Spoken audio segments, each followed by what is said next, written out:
성경 봉독 요한복음 14장 16절에서 21절.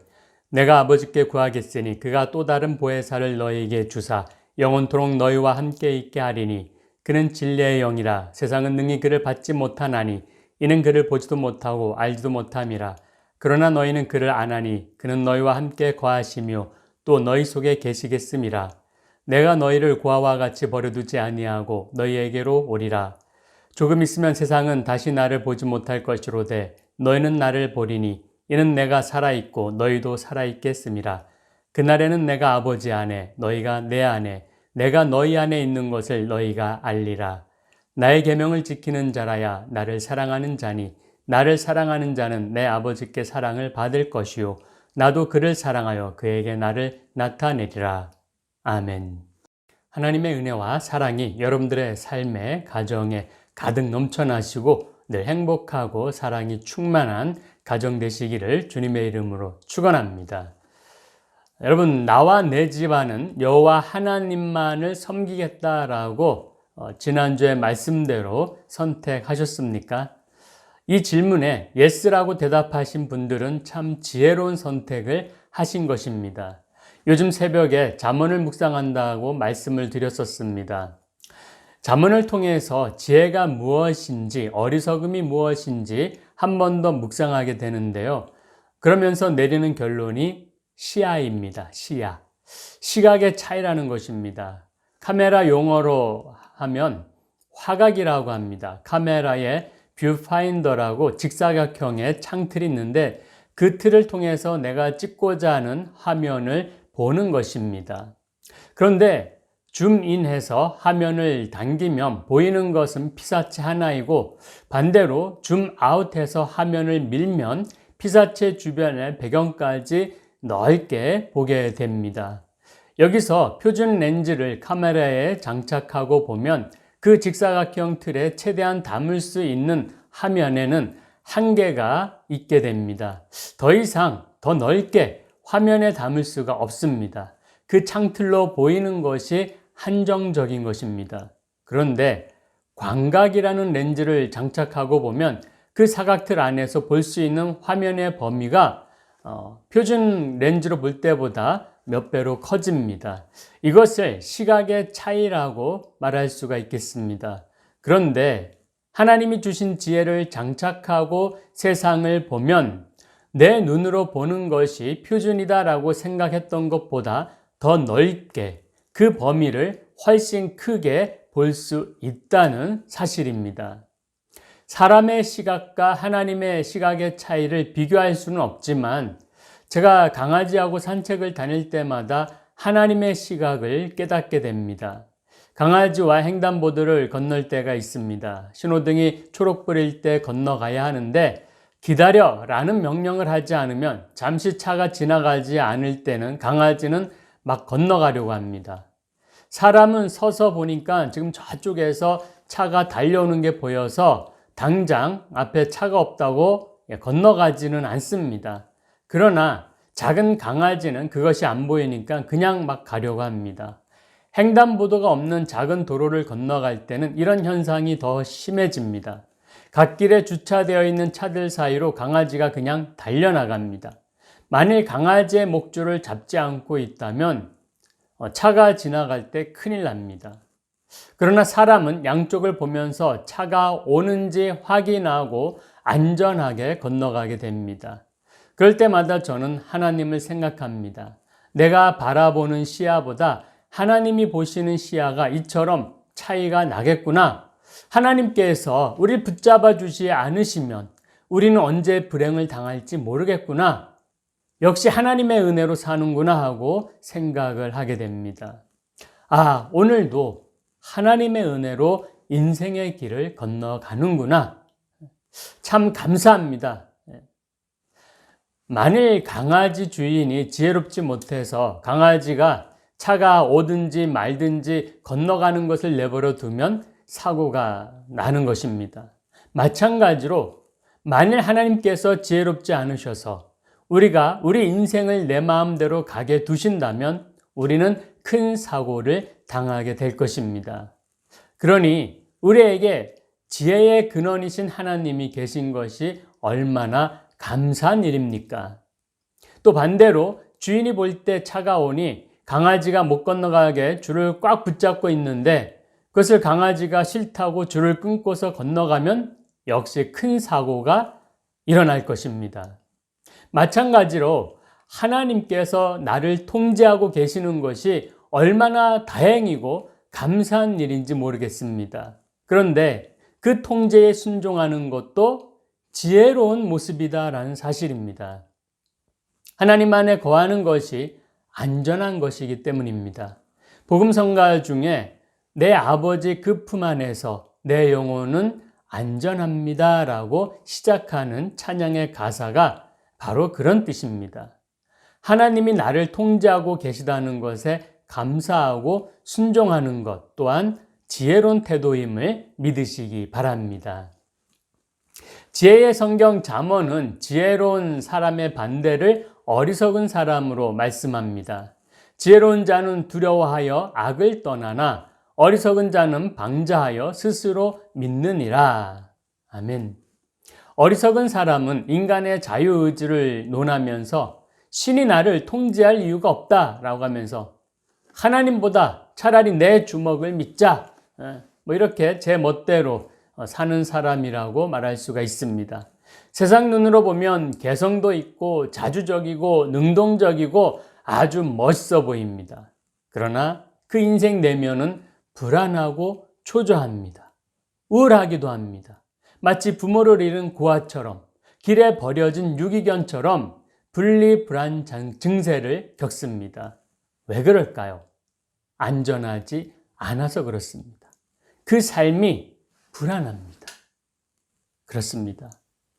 아버지 대신 하나님을 벗어나면 안전을 보장받을 수가 없습니다. 그래서 천상, 천하, 유아, 독존 이렇게 외치면서 하나님을 벗어난 인간이 최고다라고 외치는 사람은 참 어리석은 사람입니다. 지혜롭다면 인생의 수를 읽을 줄 알아서 분별을 잘 해야 합니다. 앞을 내다보면서 조심할 곳에 가지 말아야 하고 하지 말 것에 하지 말아야 하며 참을 줄도 알고 절제할 줄도 알아야 합니다. 이것이 지혜로운 모습입니다. 내일을 못 보고 오늘만 살자는 감정에 취해서 짧은 생각과 자신의 제약된 모습을 발견하지 못하는 꽉 막힌 시각은 지혜롭지 못한 어리석은 사람입니다.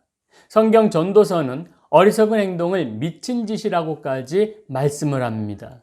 내가 돌이켜 전심으로 지혜와 명철을 살피고 연구하여 악한 것이 얼마나 어리석은 것이요 어리석은 것이 얼마나 미친 것인 줄을 알고자 하였더니. 아멘. 미쳤다고 하는 것은 제정신이 아니라는 것입니다. 제정신이 아닌 사람은 옳고 그름을 구분하지 못합니다. 제약을 행하고도 잘못한 건지 구분을 못합니다. 반대로 지혜로운 사람은 하나님의 지혜를 소유했으니 복된 사람입니다. 우리가 잘 아는 시편 1편 1절 말씀이 무엇입니까? 복 있는 사람은 악인들의 꾀를 따르지 아니하며 죄인들의 길에 서지 아니하며 오만한 자들의 자리에 앉지 아니하고. 아멘. 복 있는 사람은 죄악을 분명히 구분하는 지혜로운 사람입니다. 그래서 지혜로운 사람은 죄악을 멀리하고 악에서 떠나지만 어리석은 사람은 죄를 대수롭지 않게 생각해서 행동하고 악한 결과를 만들어냅니다. 믿는 우리는 악에서 떠나 지혜롭고 복된 사람이 다 되시기를 축복드립니다. 세상을 살면서 보면 사람들은 왜 이렇게 어리석을까요? 사실 믿는 우리도 수시로 어리석은 말과 행동을 할 때가 많습니다. 안타깝게도 사람은 예수님처럼 완벽하지 못해서입니다. 지혜서의 대표적인 잠언가 전도서를 기록한 세상에서 가장 지혜로운 사람인 솔로몬도 말년에 가서는 어리석은 죄에 빠져서 그 결과에 후대에 이르러서 나라가 둘로 갈라지고 망하게 되는 그러한 치욕의 역사를 이스라엘이 남기게 되었습니다. 역대 최고의 지혜자 천재 솔로몬도 인생 끝까지 지혜롭게 사는 데에는 실패하고 말았습니다. 이 사실을 통해 우리는 지혜의 문제는 두뇌의 문제가 아니라 영적인 문제라는 것을 깨닫게 됩니다. 가장 완벽한 지혜, 온전한 지혜는 사람에게 찾을 수 없고 오직 하나님께만 있습니다. 하나님과 함께 할 때 우리는 지혜로울 수가 있습니다. 반대로 어리석게 되는 이유는 하나님과의 관계가 사라지고 하나님이 없다고 생각하기 때문입니다. 시편 53편 1절입니다. 어리석은 자는 그의 마음에 이르기를 하나님이 없다 하도다. 그들은 부패하며 가증한 악을 행하며 선을 행하는 자가 없도다. 아멘. 하나님이 없다라고 하는 사람만큼 어리석은 자가 없습니다. 그리스도인은 모든 기준이 하나님께 있습니다. 기준이 하나님께 있다면 죄를 가까이 할 수가 없고 악한 일을 만들어낼 수가 없습니다.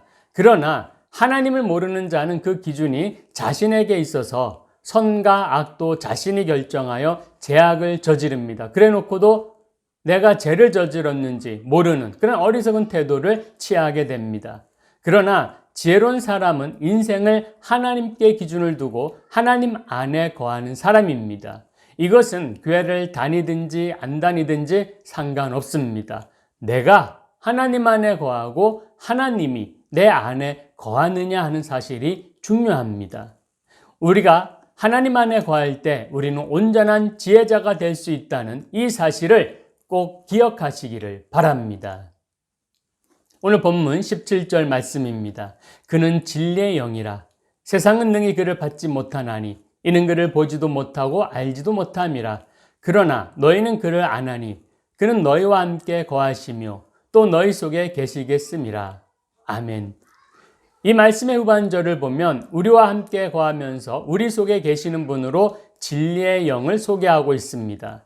분명 하나님이 우리 안에 거하실 때 우리는 지혜롭다고 말씀을 했습니다. 그런데 본문 17절 말씀은 우리 안에 거하시는 분을 하나님이 아닌 진리의 영으로 가르쳐 줍니다.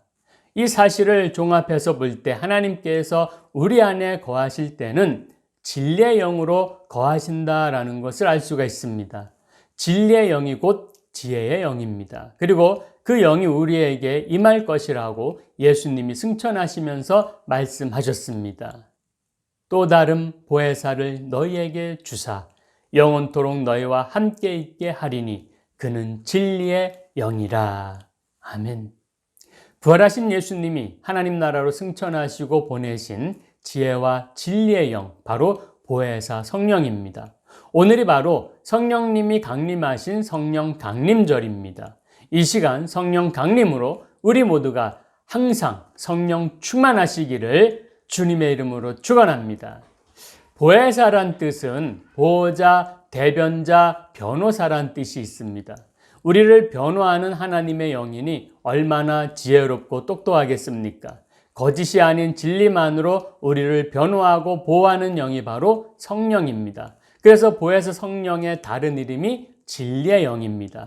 진리의 영의 가장 중요한 사역 중에 하나가 우리 안에서 우리를 지혜의 길로 인도하는 것입니다. 그래서 우리는 지혜로운 자가 되고 진리를 수호하는 그리스도인으로 살아가게 되는 것입니다.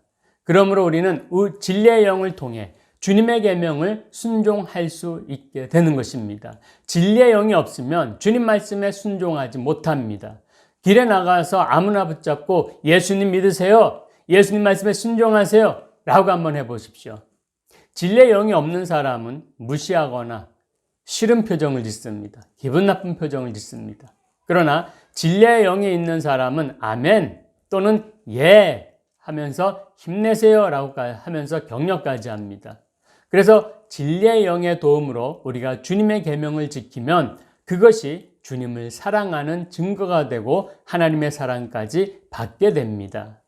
나의 계명을 지키는 자라야 나를 사랑하는 자니 나를 사랑하는 자는 내 아버지께 사랑을 받을 것이요 나도 그를 사랑하여 그에게 나를 나타내리라. 아멘. 우리 주님께서 주님의 말씀을 순종하여 주님을 사랑하는 자들에게 무엇이라고 말씀하십니까? 그에게 나를 나타내리라 라고 하십니다. 부활하신 예수님을 나타내 보이신다고 하십니다. 그때 우리는 비로소 주님이 우리 안에, 우리가 주님 안에 있음을 확신하게 되고 주님의 사랑으로 충만하게 될 것입니다. 성령께서 우리를 지혜롭게 하고 그 지혜로 주님께 순종하게 하면 그 순종은 주님을 사랑하는 표현이 됩니다. 우리가 사랑하고 사랑하게 하는 것이 성령께서 이 땅에서 맡은 역할인 것입니다. 이 성령으로 말미암아 하나님이 우리 안에, 우리가 하나님 안에 거하는 관계가 되는 것입니다. 이 관계는 어떤 관계일까요? 주종관계? 아닙니다. 정답은 사랑하는 관계입니다. 즉, 함께 거하는 관계는 사랑하는 관계입니다. 우리는 그리스도인입니다. 그리스도인은 예수 그리스도와 사랑하는 관계입니다. 요한복음 14장 15절에서 말씀합니다. 너희가 나를 사랑하면 나의 계명을 지키리라. 아멘. 이 말씀은 두 문장이 결합이 되어 있습니다. 너희가 나를 사랑하느냐 하는 것과 그러면 나의 계명을 지키리라, 이 두 문장이 합쳐져 있습니다. 먼저 나를 사랑하느냐라는 질문에 여러분들은 어떻게 대답하시겠습니까? 저는 솔직히 예수님을 사랑한다라고 당당하게 대답할 자신이 조금 부족합니다. 그렇다고 사랑하지 않는 것은 더욱 아닙니다. 그럼 왜 의기소침한 사랑의 태도를 보이느냐 하면 제가 세상 속에서 예수님과 사랑하는 그 관계로서의 영향력을 보여주는 데는 아직은 좀 미숙하다고 여기기 때문입니다. 그러나 주님을 사랑하는 마음은 진심입니다. 이제 주님을 사랑한다면 주님의 계명도 지켜 서로 사랑하기에 힘쓰시기 바랍니다. 우리는 가족을 사랑하며 살 수가 있습니다. 그런데 우리에게 상처를 주고 아픔을 준 사람들을 사랑하며 살 수 있을까요? 사랑하는 것이 당연한 것이지만 믿는 자로서 사랑해야 되지만 원수 같은 사람들을 사랑하는 일은 결코 쉽지 않습니다. 왜냐하면 그들로 인한 분노의 상처가 크게 남겨져 있기 때문입니다. 그래서 우리에게 상처를 주고 아픔을 준 사람들을 잊어버리고 지워버리고는 용서했다라고 그렇게 생각을 하기도 합니다. 그러나 그것은 사랑의 용서가 아닌 하나의 심판일 뿐입니다. 머릿속에서 관계를 끊고 단절한 형벌을 내린 것입니다. 사랑이 아니죠. 사랑이라고 말할 수가 없습니다. 성 프란치스코라고 여러분들이 아실 것입니다. 이 성 프란치스코는 거부의 아주 대단한 부잣집 아들이었습니다. 그에게는 엄청난 재산이 있었습니다. 그런 그가 예수님을 영접한 후에 자신의 전 재산을 가난한 사람들에게 나누어 주었습니다. 그 후에 그가 길을 걸어가는데 고름으로 뒤범벅이 된 사람을 만나게 됩니다. 그러나 그는 그 사람을 그냥 지나쳤습니다. 너무 더러워서 그 사람을 만질 엄두가 나지 않았기 때문입니다. 그날 저녁 성령께서 프란치스코의 마음을 두드리기 시작을 했습니다.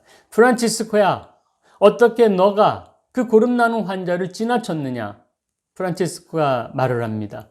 너무 더러워서요. 가까이 할 수가 없었습니다. 이때 예수님이 말씀을 합니다. 사실은 너는 저 고름 많은 형제보다 더 더러웠다.